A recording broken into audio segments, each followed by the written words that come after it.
तसेच आजच्या कार्यक्रमाचा प्रमुख पाहुणे म्हणून स्थान डॉक्टर गिरी साहेबांनी स्वीकारावं अशी मी त्यांना विनंती करतो। या व्याख्यानाच्या कार्यक्रमाच्या निमित्तानं शहीदांचे पुष्पहार अर्पण करून आपण पूजन करणार आहोत। त्याकरता मी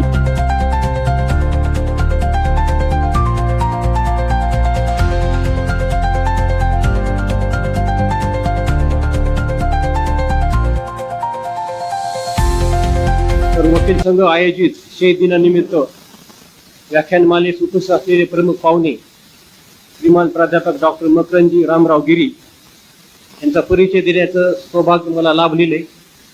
वकील संघाचे अध्यक्ष साहेब, उपाध्यक्ष, सचिव आणि सर्व कार्यकारिणीचे मी सर्वप्रथम आभार मानतो आणि सर्व भारतीय स्वातंत्र्य संग्रामात व लढ्यामध्ये जे काही शहीद झालेले क्रांतिकारक आहेत आणि सर्व महापुरुषांना सर्वप्रथम अभिवादन करतो आणि मानाचा मुजरा करतो। तर प्रमुख पाहुणे यांचा परिचय देणं हे काही 10-5 मिनिटाचं काम नाही मित्रांनो, ते खूप मोठे अभ्यासक आहेत आणि कार्यक्रमाची प्रक्रिया पूर्ण करावी लागते, म्हणून परिचय देणे गरजेचे। 10-5 मिनिटाचा परिचय होऊ शकत नाही। तो सर्वप्रथम प्राध्यापक डॉक्टर मकरंदजी रामराव गिरी सुप्रसिद्ध व्याख्याते आहेत। आता सध्या सर श्रीमती सुशीला देवी देशमुख महिला महाविद्यालय लातूर या ठिकाणी ते कार्यरत आहेत। तसंच त्यांच्याकडे राज्यशास्त्राचा विभाग दिलेला आहे। त्याचबरोबर सर विद्यार्थी दशेपासूनच एक सक्रिय राहिलेले आहेत। तर विद्यार्थी चळवळी त्यांचं मोठं मोलाचं कार्य आहे। स्वामी रामानंद तीर्थ विद्यापीठामध्ये ते विद्यार्थी संसद सचिव म्हणून त्यांनी। धन्यवाद सर। यानंतर आलेल्या पाहुण्यांचं वकील संघाच्या वतीने स्वागत करण्याकरता मी वकील संघाचे अध्यक्ष साहेबराव अडकिने, उपाध्यक्ष रसाळ साहेब व सर्व पदाधिकारी यांना विनंती करतो की आलेल्या पाहुण्यांचं पुष्पगुच्छ, शाल व श्रीफळ देऊन सन्मानचिन्ह देऊन स्वागत करावं।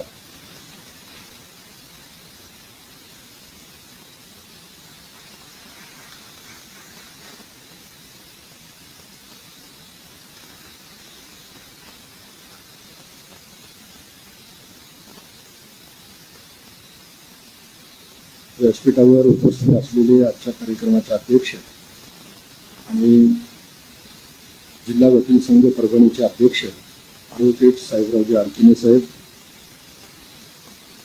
वकील संघाचे उपाध्यक्ष ॲडव्होकेट विनोदजी रसाळ नांदापूरकर, सूत्रसंचालन करत असलेले आणि वकील संघाचे सचिव असलेले ॲडव्होकेट निरंजी बोबडे सर, सहसचिव ॲडव्होकेट मृणाल देशमुख, कोषाध्यक्ष ॲडव्होकेट संतोष जाधव सर, कार्यकारिणीतील advocate Rasve, advocate Kharchar, advocate Akbar, advocate Abdulla sir, advocate Dhawane sir, परिचय करून देणारे ॲडव्होकेट शिपी कुलकर्णी सर, इथे उपस्थित असलेले ज्येष्ठ विधिज्ञ, युवा विधिज्ञ आणि भगिनी, स्वतःच्या डोळ्याला बुद्धीला जसं आकलन होईल त्या पद्धतीने इतिहासाची मांडणी केली। पण इतिहासातलं सत्य, इतिहासातलं वास्तव, इतिहासातलं खरं आणि भारताच्या स्वातंत्र्य चळवळीमध्ये खरा त्याग, बलिदान, ज्यांची कामगिरी आहे त्यांच्यावर मात्र इतिहासानं जेवढा न्याय द्यावा तेवढा मात्र दिला गेला नाही।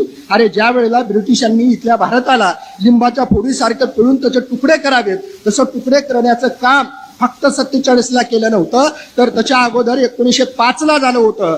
बंगालची फाळणी केली होती लॉर्ड कर्झन नावाच्या ब्रिटिश अधिकाऱ्यांनी, पण क्रांतिकारकाच्या दबावाच्या रेट्यानं, बघा मी परत एकदा गांभीर्यानं बोलतोय, क्रांतिकारकाच्या दबावाच्या रेट्यानं त्यांना ती फाळणी रद्द करावी लागली होती। म्हणजे क्रांतिकारकाचं या देशाच्या इतिहासामध्ये आणि भारताच्या स्वातंत्र्य चळवळीमधलं योगदान हे अनन्य स्वरूपाचं होतं। ज्या वेळेला भारतीयाचं सत्व आणि स्वाभिमान हरवला तेव्हा इथं संस्कार करण्याचं काम या क्रांतिकारकानं केलं होतं। परंतु त्याच क्रांतिकारकाकडे ज्या वेळेला वाट चुकलेले देशभक्त म्हणून किंवा दहशतवादी म्हणून त्यांची संभावना होऊ लागली, त्यावेळेला मात्र मला आज आपण जेव्हा भारतीय राज्यघटनेचे, भारतीय स्वातंत्र्याचे 70-75 वर्ष झाल्यानंतर बोलतो तेव्हा मला एक गांभीर्यानं सांगायचं की दहशतवाद्यामध्ये आणि स्वातंत्र्य सैनिकामध्ये खूप मोठा फरक आहे। काय फरक आहे? स्वातंत्र्य सैनिक हे देशाच्या स्वातंत्र्यासाठी जबाबदारीनं काम करत असतात आणि दहशतवादी मात्र आपले मुद्दे, आपल्या मागण्या पूर्ण करण्यासाठी सर्वसामान्यांना वेठीस धरत असतात। क्रांतिकारक हे आपलं काम करत असताना वेळ प्रसंगी त्यांना वाटलं तर हिंसा करतील, पण सर्वसामान्य माणसाच्या जीविताला त्यांनी कधीच धोका दे किंवा त्या माणसाचा बळी कधीच घेणारा नाही. परंतु दहशतवादी मात्र सर्वसामान्य माणसं, निष्पाप लोक सुद्धा वेळ प्रसंगी त्यांची कत्तल करायला मागे बघत नाही. हा फरक आहे. मग तेव्हा आपल्याला लक्षात येतं की जर समजा 3 जणांना जी फाशी होणार होती त्या फाशीच्या वेळेला जर समजा इथून काही जणांनी ते लावून धरलं असतं तर कदाचित ते चित्र वेगळं राहिलं असतं. बघा, क्रांतिकारकानं बलिदान दिलं किंवा क्रांतिकारकानं त्याग कधी केला तर एक संदर्भ तुमच्या डोळ्याच्या समोर घ्या. 1818चा प्रसंग, म्हणजे इंग्रज आणि मराठ्यांमध्ये 3 युद्ध झाले होते. त्याच्यानंतर 1818च्या नंतर महाराष्ट्रामध्ये इंग्रजांनी त्यांची सत्ता प्रस्थापित केली. आता आपण ज्या मराठवाड्याचा भाग आहोत त्या मराठवाड्यावर प्रत्यक्ष इंग्रज नव्हते. आपण निजामाकडे होतो, म्हणजे हैदराबादचा निजाम ज्यानं सगळ्यात आधी तैनाती फौजेचा स्वीकार केला. आणि तैनाती फौज ज्यांनी लावलं तो लॉर्ड वेलेस्ली. कशासाठी लावली होती? लढायचं त्यांच्यासाठी, पण सांभाळायचं संस्थानिकांनी. म्हणजे उलट इथल्या भारतीय संस्थानिक, व्यापारी, शेतकरी कुणालाही इंग्रजांनी सोडलं नव्हतं. आणि हा राग क्रांतिकारकांना येत होता. क्रांतिकारकांना असं वाटत होतं की इंग्रजाच्या तावडीत कोणच सुटत नाही. म्हणजे इथल्या संस्थानिकांचं शोषण त्यांनी केलं. बघा, 1-2 उदाहरणं डोळ्याच्या समोर घ्या म्हणजे तुमच्या लक्षात येईल की संस्थानिकाचं शोषण कशा पद्धतीनं झालं. पहिलं तैनाती फौज लावली, खर्च त्यांनी करायचं, सांभाळायचं त्यांनी. पण ती सैन्य कुणाच्या शब्दावर, कुणाच्या ऑर्डरवर हालचाल करणार, कुणासाठी लढणार? ब्रिटिशांसाठी लढणार. दुसरी गोष्ट, यांच्यानंतर लॉर्ड डलहौसी नावाचा एक ब्रिटिश अधिकारी आला आणि त्या अधिकाऱ्यानं असे कायदे बनवले की संस्थान विलनीकरणच करत सुटलं, दत्तक वारस नामंजूर करत सुटले. म्हणजे ह्या सगळ्या गोष्टीतनं त्यांनी एक करत गेले की इथं मुळात ते आले कशासाठी होते? व्यापार करण्यासाठी. पण व्यापार करत करत मात्र त्यांनी प्लासीची पहिली लढाई, कुलकर्णी सर, आणि त्याच्यानंतरची दुसरी बक्सरची लढाई, ह्या 2 लढाईतून त्यांनी बंगालमध्ये आपल्या सत्तेचा पाया रोवला. दुसरा, त्यांनी खालच्या बाजूला सरकले मद्रास प्रांतामध्ये, आज ज्याला तमिळनाडू आपण असं म्हणतो.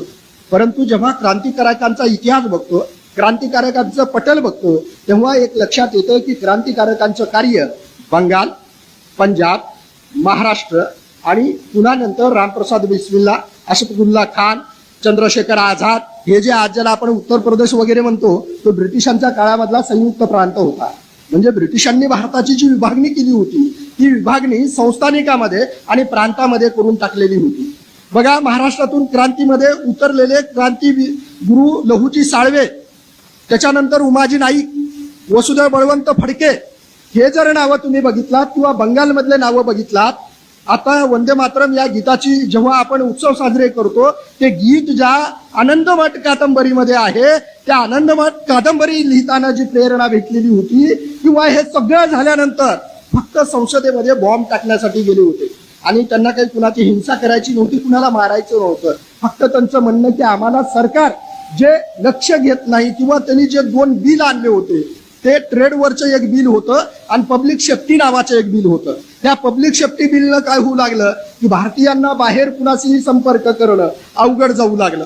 त्याच्यामुळं ते ब्रिटिश काय करू लागले, ते बिल पास करू लागले आणि ट्रेड बिल आणून ते काय करत होते, इथले जे काही कामगार होते त्या कामगारांना त्यांच्या मागण्या, त्यांचे हक्क, अधिकार यासाठी त्यांनी एकत्र येणार नाही, अशा पद्धतीचे ती 2 बिलं होते. आणि त्या 2 बिलाला विरोध म्हणून संसदेमध्ये बॉम्ब फोडला. परंतु तो बॉम्ब फोडत असताना दक्षता एवढी घेतली होती की त्यांना विधायक पद्धतीनं त्यांचा निषेध नोंदवायचा होता, तरी सुद्धा त्या बॉम्ब प्रकरणात अडकवता येत नाही. म्हणून भगतसिंगला लाहोर कटाच्या प्रकरणात अडकवलं गेलं आणि पुन्हा फाशीवर चढवलं गेलं.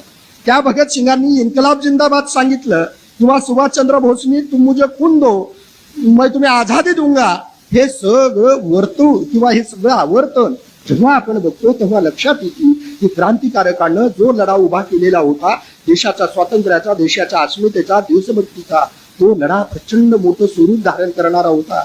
म्हणूनच ब्रिटिशांना दुसरं महायुद्ध झाल्यानंतर ज्या वेळेला मुंबईमधल्या नाविक दलाच्या एका तलवार नावाच्या बोटेवर नौसैनिकांना बंड केलं, तेव्हा ब्रिटिशांच्या लक्षात आलं आता भारत आपण आपल्या ताब्यामध्ये घेऊ शकत नाही. कारण त्यांच्या पाठीमागची प्रेरणा ही क्रांतिकारकांची प्रेरणा होती. कारण तोपर्यंत या क्रांतिकारकांचं कार्य फक्त भारताच्या सीमेच्या मध्ये नव्हतं, तर पार अमेरिका, युरोपमध्ये फ्रान्स असेल, जर्मनी असेल, आशियातला जपान असेल, त्या सगळीकडे ह्यांचं काम पसरलेलं होतं. म्हणजे आझाद हिंद सेनेचं जर काम तुम्ही बघितलं, म्हणजे आज ज्याला अंदमान निकोबार म्हणतो, ते बेट स्वराज आणि शहीद नावानं होते.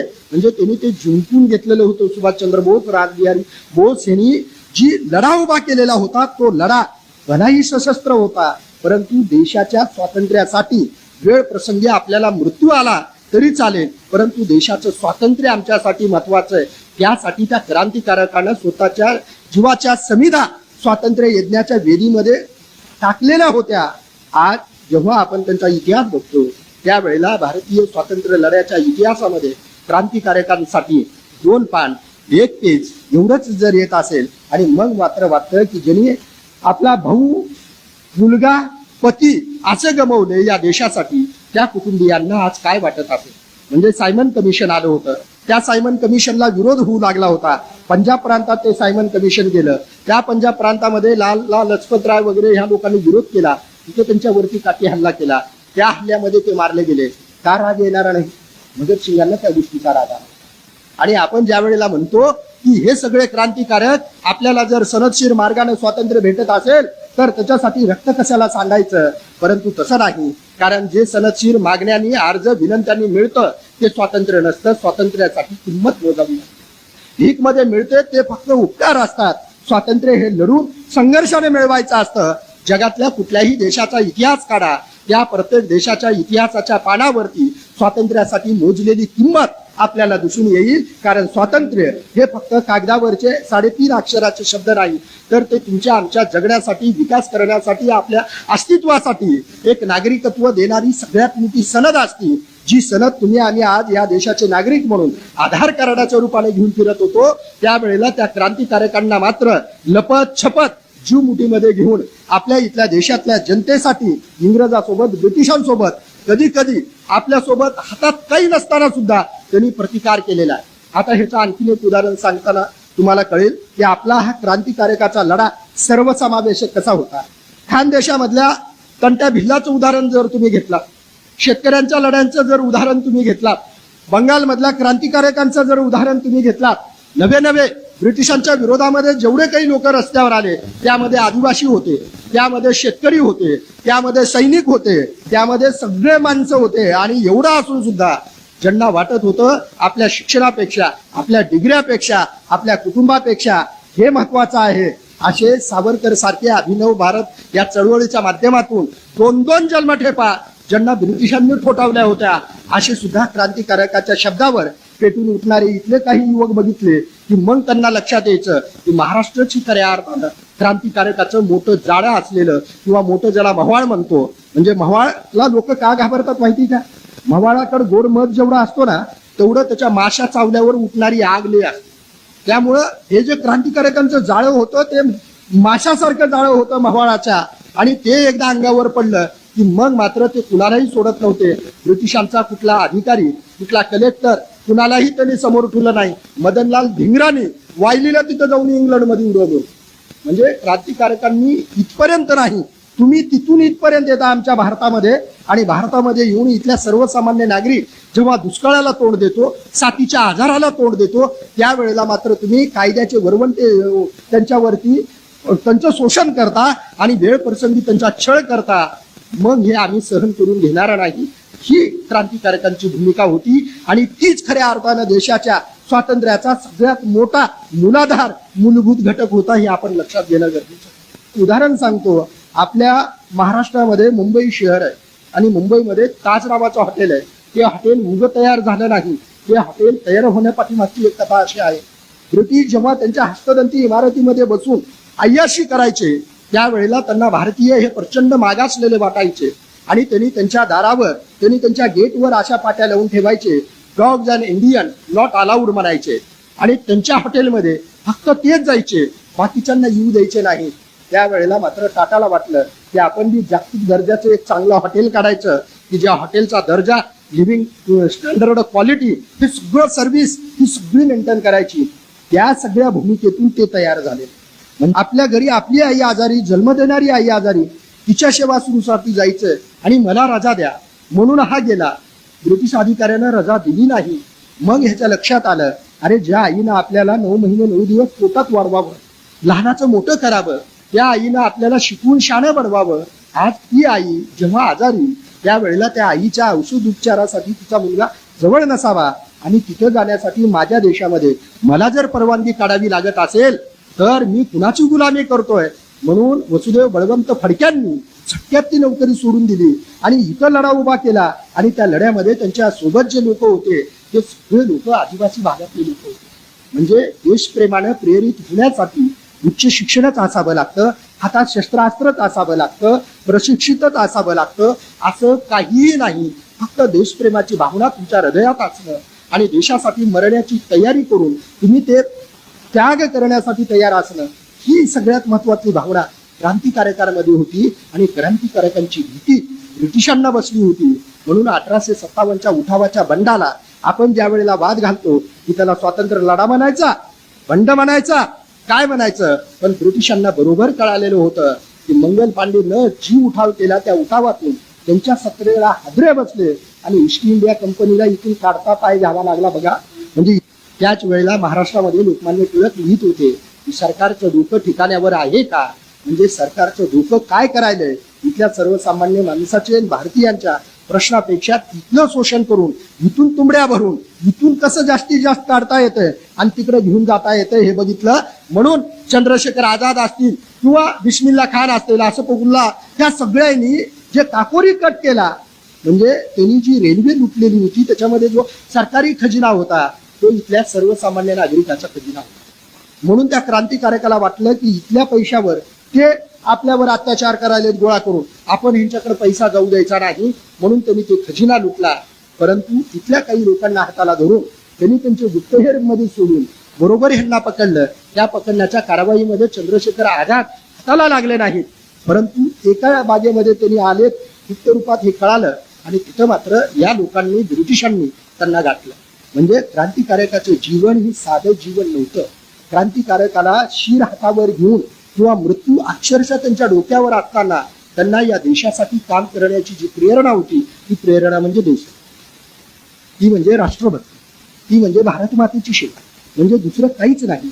बघा, क्रांतिकारकांनी या देशासाठी, या देशाच्या स्वातंत्र्यासाठी जेव्हा इथल्या ब्रिटिशांच्या सत्तेचा सूर्य कधीही मावळत नाही असं सांगितलं जात होतं, तेव्हा त्या सूर्याला सुद्धा आव्हान देण्याचं काम इथल्या क्रांतिकारकांनी केलेलं होतं. आणि ते कार्य इतिहासामध्ये खऱ्या अर्थानं परभणीच्या वकील संघाला वाटलं. या वकील संघाचं अभिनंदन, त्यांच्यासाठी एकदा टाळ्या वाजवा.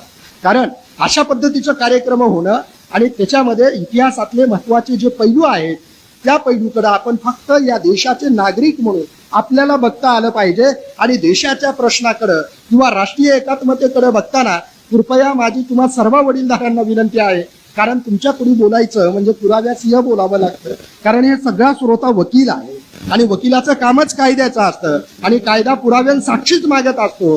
पण देशाचा आणि राष्ट्राचा जेव्हा विषय येतो, एकात्मतेचा जेव्हा प्रश्न येतो, त्यावेळेला जात, धर्म, पक्ष हे काहीच मोठं नाही.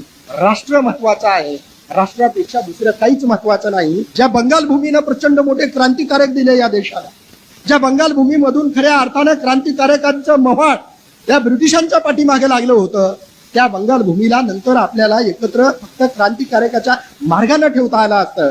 आणि ही कल्पना करा, आझाद हिंद सेना जर यशस्वी झाले असते आणि अंदमान निकोबारच्या नंतर ते जर भारतापर्यंत आले असते तर मला वाटतं कदाचित भारताचं चित्र आज जसा नकाशा दिसतो त्याच्यापेक्षा वेगळा नकाशा दिसला असता आणि तो फक्त क्रांतिकारकांमुळे दिसला असता. हे मात्र त्यांचं योगदान मान्य करावं लागतं.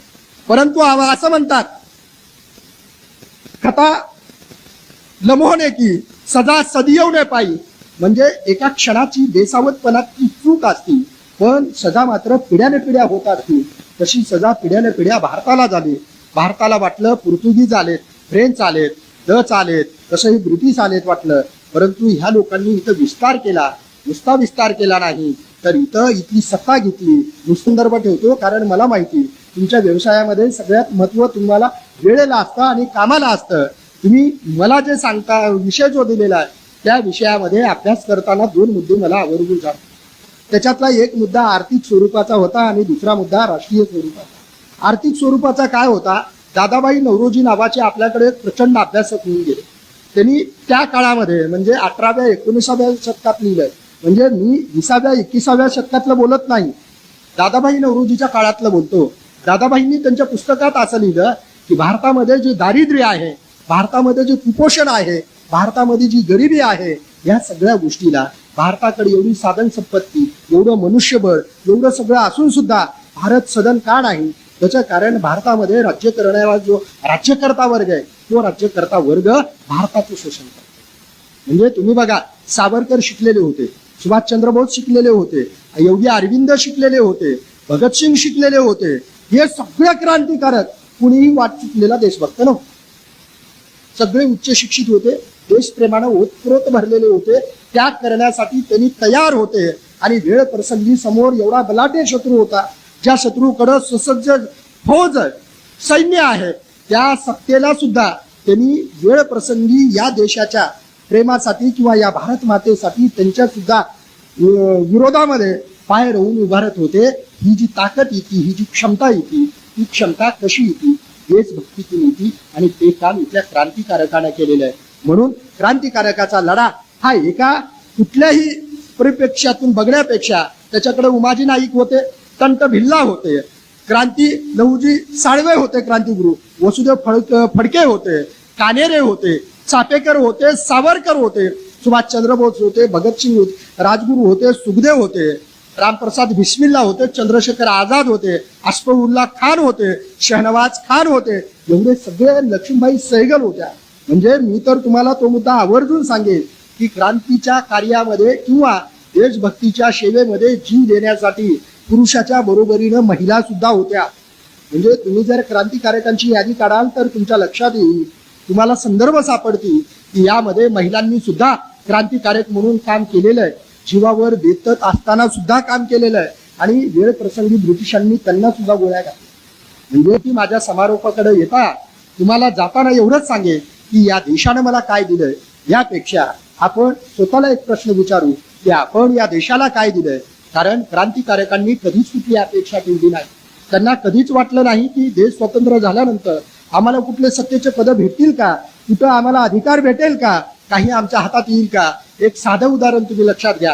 क्रांतिसिंह नाना पाटील ज्यांनी प्रति सरकार स्थापन केलेलं होतं, ते तर सर्वसामान्य शेतकऱ्याचं सरकार होतं. म्हणजे ही जी सगळी प्रक्रिया होती, ही सगळी प्रक्रिया भारत मातेच्या स्वातंत्र्यासाठी होती, ब्रिटिशांच्या गुलामगिरीतून त्यांना मुक्त करण्यासाठी होती.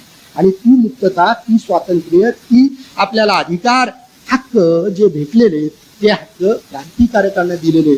एवढं मात्र आपण कधीही मनामध्ये लक्षात ठेवलं पाहिजे. ते योगदान खऱ्या अर्थानं आज आपण जो कार्यक्रम घेतलेला आहे, ते भारताच्या स्वातंत्र्यामध्ये क्रांतिकारकांचं योगदान किंवा क्रांतिकारकांचं महत्व, तर ते महत्व एवढंच आहे. त्या क्रांतिकारकांनी इंग्रजाला विरोध म्हणून विरोध केला नाही. त्या क्रांतिकारकांनी उघड डोक्यात राग भरला म्हणून बंदुकीला उत्तर बंदुकीनं दिलं नाही. त्या क्रांतिकारकांच्या कार्याकडं, त्यागाकडं, बलिदानाकडं आपल्याला सन्मानानं बघण्याची निकोप दृष्टी देतावी. आणि एक भारतीय म्हणून, म्हणजे बाबासाहेब आंबेडकरांच्या शब्दात सांगायचं म्हणजे, बाबासाहेब आंबेडकर असं म्हणायचे, मी पहिलाही भारतीय आहे आणि शेवटचाही भारतीय आहे. सुभाषचंद्र बोसांनी हे सगळं कशासाठी केलं होतं? माझ्या भारत मातेला मला स्वातंत्र्य मिळवून द्यायचंय, ह्याच्यासाठी केलं होतं.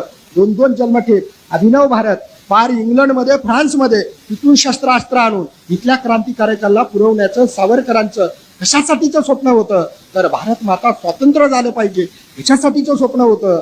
राजगुरू, सुखदेव, भगतसिंग फाशीवर कशासाठी गेले? तर या भारत मातेवर अन्याय करणारे, भारत मातेचं शोषण करणाऱ्या ब्रिटिशांना सांगायचं की आमचा देश तुम्ही सोडून इथून चालते व्हा, आम्हाला तुमची सत्ता नकोय, आम्हाला तुमचे गुलाम नाही. ह्याच्यासाठी त्यांनी बॉम्ब टाकून त्यांचे कान उघडे करण्यासाठी हे केलेलं होतं नव्हे.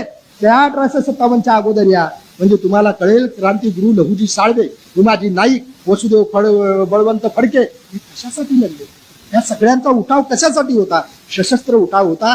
वेळ प्रसंगी त्यांनी स्वतःचा जीव सुद्धा दिलंय, परंतु इतिहासाच्या पानामध्ये योग्य वेळेला त्याची नोंद होईल हे मात्र नाकारता येणार नाही. फक्त काही जणांनी या सगळ्या गोष्टीकडे भारतीय म्हणून बघता यावं आणि भारतीय म्हणूनच आपल्याला आपला देश समजून घेता यावा, एवढंच तुम्हाला म्हणतो. जाताना एवढंच म्हणेल, देह मंदिर चित्त मंदिर एकतेते प्रार्थना, देह मंदिर चित्त मंदिर एकतेते प्रार्थना, सत्य सुंदर मंगलाची नित्य हो आराधना, सत्य सुंदर मंगलाची नित्य हो आराधना. ही आराधना आपल्याला करता यावी आणि या देशाचं मंगलमय स्वप्न किंवा हा देश जगाच्या एक सन्मानपूर्ण किंवा क्रांतिकारकाच्या योगदानाची आठवण ठेवेल एवढंच म्हणतो, तुम्ही सर्वांनी शांत चित्ताने ऐकून घेतलात त्याबद्दल तुम्हा सर्वांचा आभार. मला मार्गदर्शन करणारे आमचे मार्गदर्शक ॲडव्होकेट जे बी गिरी ते सुद्धा इथं आहेत.